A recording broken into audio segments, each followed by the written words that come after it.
somewhere to what remote and fearsome region I know not. Dennis Barry has gone.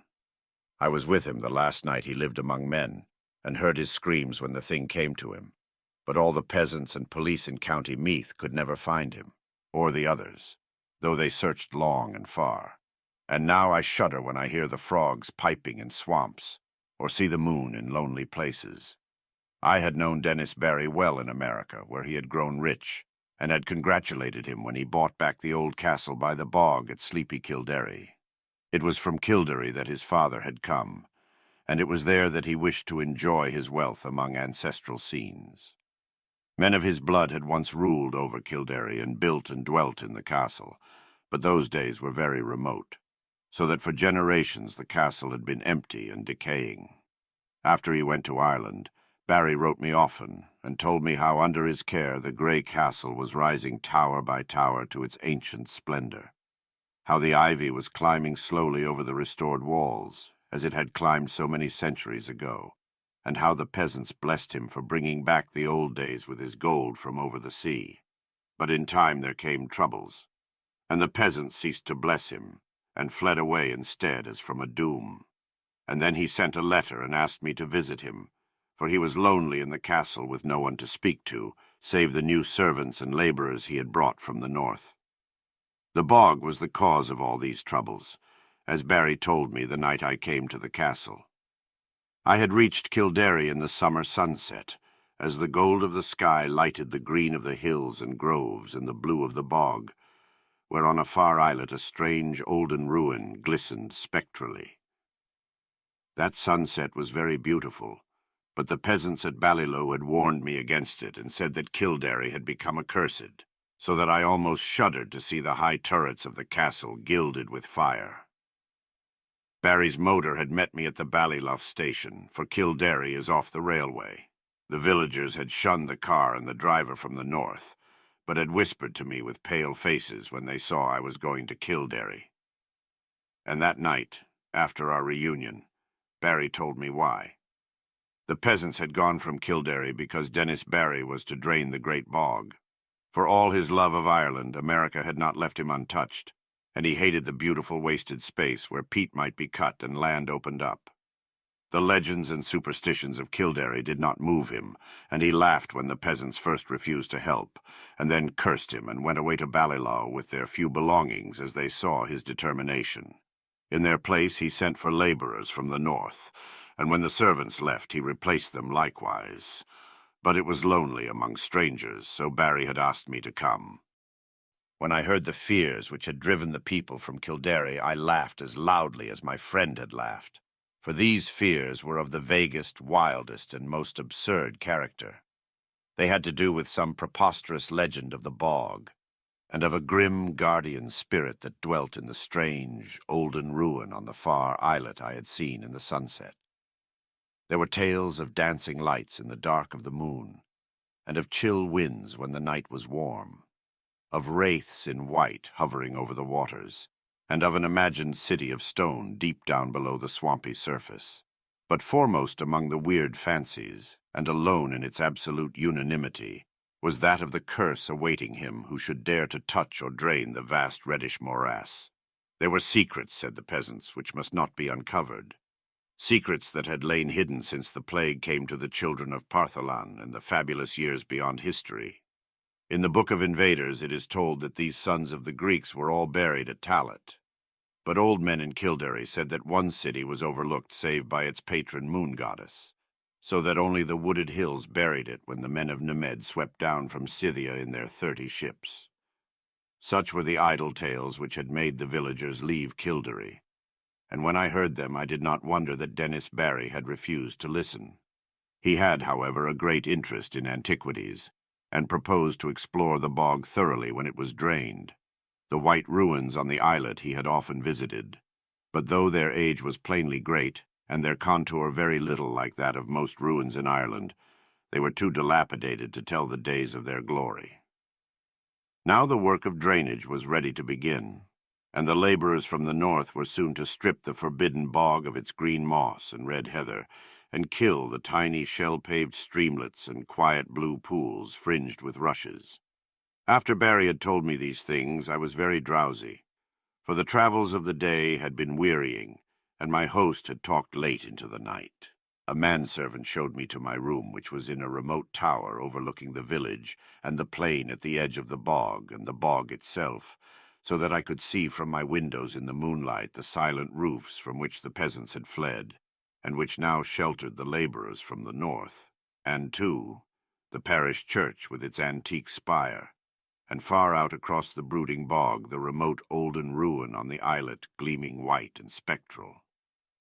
Just as I dropped to sleep, I fancied I heard faint sounds from the distance, sounds that were wild and half musical, and stirred me with a weird excitement which colored my dreams. But when I awaked next morning, I felt it had all been a dream, for the visions I had seen were more wonderful than any sound of wild pipes in the night. Influenced by the legends that Barry had related, my mind had in slumber hovered around a stately city in a green valley, where marble streets and statues, villas and temples, carvings and inscriptions all spoke in certain tones the glory that was Greece. When I told this dream to Barry, we both laughed, but I laughed the louder because he was perplexed about his laborers from the north. For the 6th time they had all overslept, waking very slowly and dazedly, and acting as if they had not rested, although they were known to have gone early to bed the night before. That morning and afternoon I wandered alone through the sun-gilded village and talked now and then with idle laborers, for Barry was busy with the final plans for beginning his work of drainage. The laborers were not as happy as they might have been, for most of them seemed uneasy over some dream which they had had, yet which they tried in vain to remember. I told them of my dream, but they were not interested till I spoke of the weird sounds I thought I had heard. Then they looked oddly at me and said that they seemed to remember weird sounds, too. In the evening, Barry dined with me and announced that he would begin the drainage in 2 days. I was glad, for although I disliked to see the moss and the heather and the little streams and lakes depart, I had a growing wish to discern the ancient secrets the deep-matted peat might hide. And that night my dreams of piping flutes and marble peristyles came to a sudden and disquieting end, for upon the city in the valley I saw a pestilence descend, and then a frightful avalanche of wooded slopes that covered the dead bodies in the streets, and left unburied only the temple of Artemis on the high peak, where the aged moon-priestess Clace lay cold and silent with a crown of ivory on her silver head. I have said that I awaked suddenly and in alarm. For some time I could not tell whether I was waking or sleeping, for the sound of flutes still rang shrilly in my ears. But when I saw on the floor the icy moonbeams and the outlines of a latticed Gothic window, I decided I must be awake and in the castle at Kildare. Then I heard a clock from some remote landing below strike the hour of 2, and I knew I was awake. Yet still there came that monotonous piping from afar, wild, weird airs that made me think of some dance of fauns on distant Menelaus. It would not let me sleep, and in impatience I sprang up and paced the floor. Only by chance did I go to the north window and look out upon the silent village and the plain at the edge of the bog. I had no wish to gaze abroad, for I wanted to sleep, but the flutes tormented me, and I had to do or see something. How could I have suspected the thing I was to behold? There in the moonlight that flooded the spacious plain was a spectacle which no mortal, having seen it, could ever forget. To the sound of reedy pipes that echoed over the bog there glided silently and eerily a mixed throng of swaying figures, reeling through such a revel as the Sicilians may have danced to Demeter in the old days under the harvest moon beside the Cyane. The wide plain, the golden moonlight, the shadowy moving forms, and above all the shrill, monotonous piping, produced an effect which almost paralyzed me.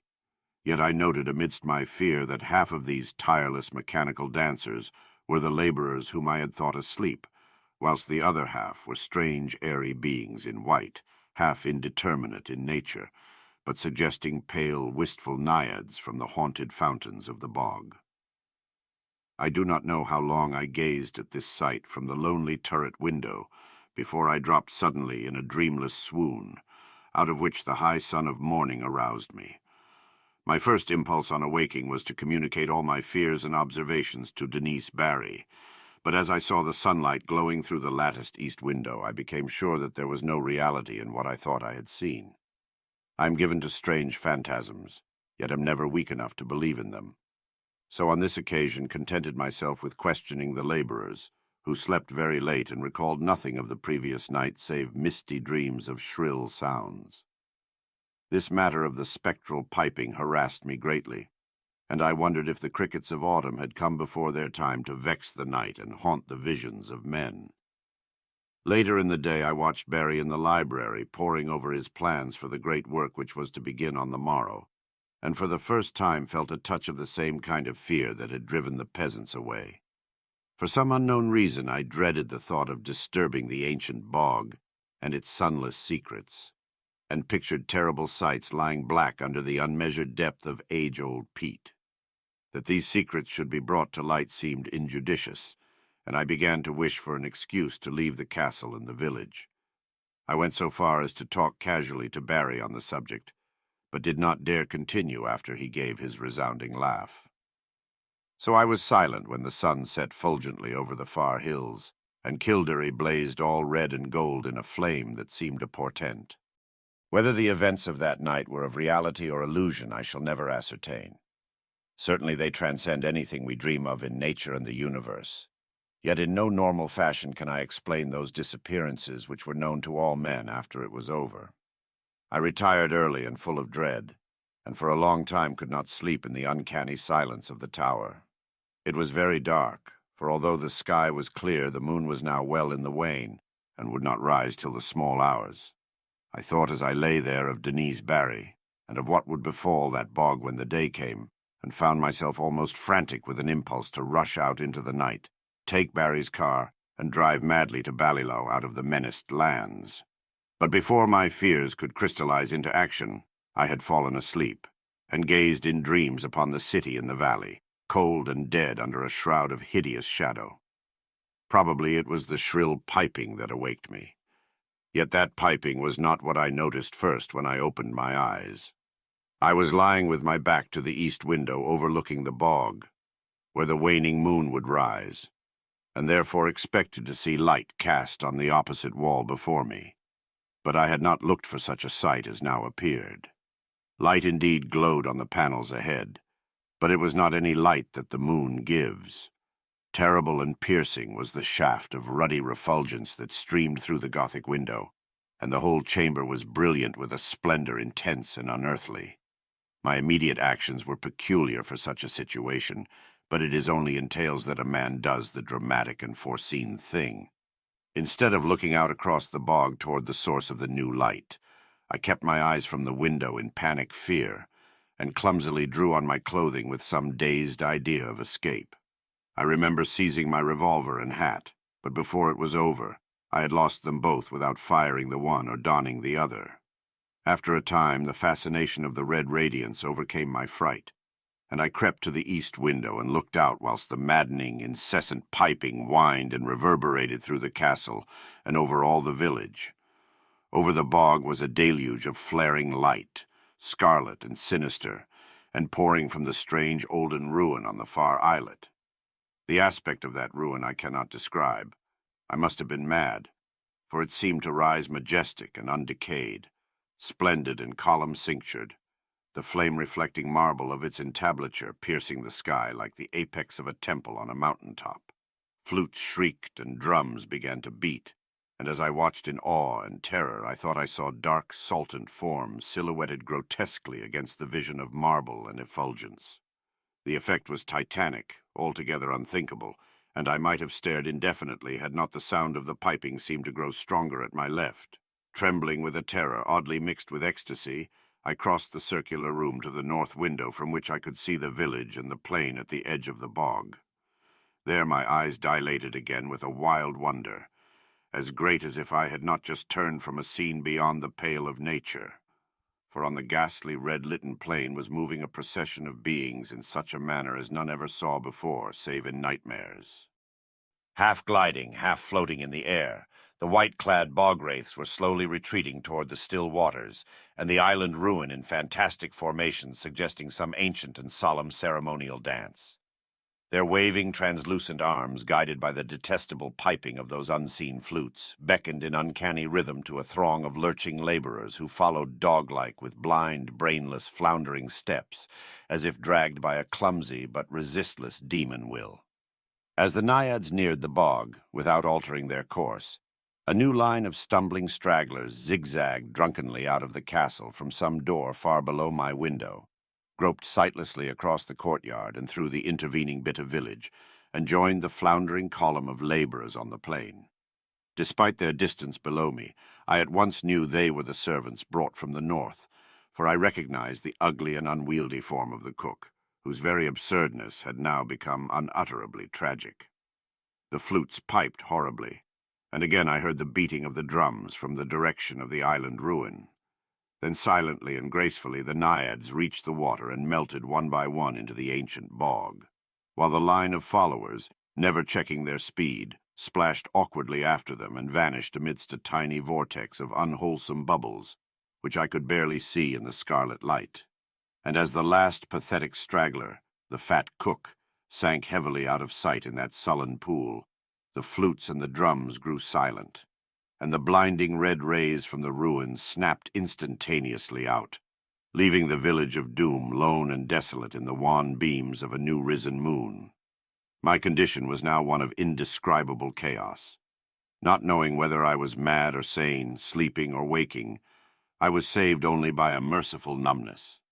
I believe I did ridiculous things, such as offering prayers to Artemis, Latona, Demeter, Persephone, and Plauton. All that I recalled of a classic youth came to my lips as the horrors of the situation roused my deepest superstitions. I felt that I had witnessed the death of a whole village, and knew I was alone in the castle with Dennis Barry, whose boldness had brought down a doom. As I thought of him, new terrors convulsed me, and I fell to the floor, not fainting, but physically helpless. Then I felt the icy blast from the east window where the moon had risen, and began to hear the shrieks in the castle far below me. Soon those shrieks had attained a magnitude and quality which cannot be written of, and which make me faint as I think of them. All I can say is that they came from something I had known as a friend. At some time during this shocking period, the cold wind and the screaming must have roused me, for my next impression is of racing madly through inky rooms and corridors and out across the courtyard into the hideous night. They found me at dawn, wandering mindless near Balilach, but what unhinged me utterly was not any of the horrors I had seen or heard before. What I muttered about as I came slowly out of the shadows was a pair of fantastic incidents which occurred in my flight. Incidents of no significance, yet which haunt me unceasingly when I am alone in certain marshy places or in the moonlight. As I fled from that accursed castle along the bog's edge, I heard a new sound, common, yet unlike any I had heard before at Kildare. The stagnant waters, lately quite devoid of animal life, now teemed with a horde of slimy, enormous frogs which piped shrilly and incessantly in tones strangely out of keeping with their size. They glistened bloated and green in the moonbeams and seemed to gaze up at the fount of light. I followed the gaze of one very fat and ugly frog, and saw the second of the things which drove my senses away. Stretching directly from the strange olden ruin on the far islet to the waning moon, my eyes seemed to trace a beam of faint quivering radiance having no reflection in the waters of the bog. And upward along that pallid path my fevered fancy pictured a thin shadow slowly writhing, a vague contorted shadow struggling as if drawn by unseen demons. Crazed as I was, I saw in that awful shadow a monstrous resemblance, a nauseous, unbelievable caricature, a blasphemous effigy of him who had been Denise Barry,